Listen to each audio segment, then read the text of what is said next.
let's dive right into today's explainer because we are unpacking a concept that is practically guaranteed to completely flip how you view yourself and the world around you. We're getting into the profound wisdom of Shams Tabrizi, and specifically focusing on one incredibly powerful mind-bending idea, that the universe isn't just something you exist inside of, rather, it's something that exists entirely inside of you. I want you to really let this statement sink in for a second. The whole universe is contained within a single human being, you. Now, this isn't just some pretty poetic metaphor. This is our call to adventure for the journey inward. It's a radical declaration that basically turns our entire understanding of reality completely upside down.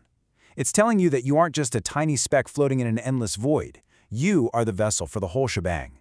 So think about this. Have you ever searched for the truth outside yourself? Because we all do it, right? We naturally look to the external world for meaning, or we seek validation from our peers, or maybe we just look for someone external to blame when things go sideways. But this philosophy challenges us to just hit the brakes and stop that outward search entirely. Section 1. The cosmos within you.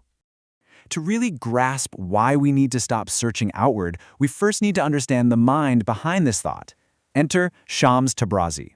Shams was a legendary wandering mystic and a spiritual mentor, but what he's arguably most famous for is being the wild, disruptive catalyst for Rumi's poetic awakening. Rumi obviously went on to write some of the most beautiful poetry in human history, but it was Shams Tabrizi's completely unconventional, radical approach to spirituality that actually struck the match.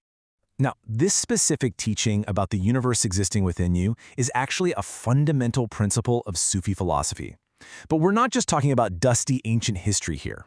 You might recognize it as one of the 40 Rules of Love, popularized in Elif Shafak's massive, best-selling novel. And honestly, that just proves that this ancient blueprint for inner peace is exactly what modern humans are still deeply craving. It just resonates so perfectly with our everyday experiences. Section 2. The universal mirror. This brings us to a fascinating concept, the microcosm and the macrocosm. In Sufism, you, the human being, are viewed as a miniature mirror of the entire cosmos. That means you are not just a small, insignificant piece of a massive universe. You are the microcosm containing the entirety of the macrocosm right there within your own being. It's a huge paradigm shift. Think about how a mirror actually works. On one side, you have the macrocosm, the external world filled with literal stars, vast shadows, outer conflicts, and bright lights. On the other side is the microcosm, your internal world. Every single star, light, shadow, and conflict found out there in the vast external world literally maps to your own human emotions, your personal dark sides, your inner light, and your internal struggles. It's a perfect reflection. Shams summarizes this incredibly uncomfortable truth like this. Everything that you see around, including the things you might not be fond of, is present within you in varying degrees. So the big takeaway here, when you look out the window and see chaos, or resentment, or people you just deeply dislike, you are actually seeing a reflection of your own internal landscape. The world is just mirroring your own varying degrees of those exact same traits. Section 3. Embracing your dark side. And because of that mirror, Shams delivers the logical conclusion incredibly bluntly. Therefore, do not look for the devil outside yourself either.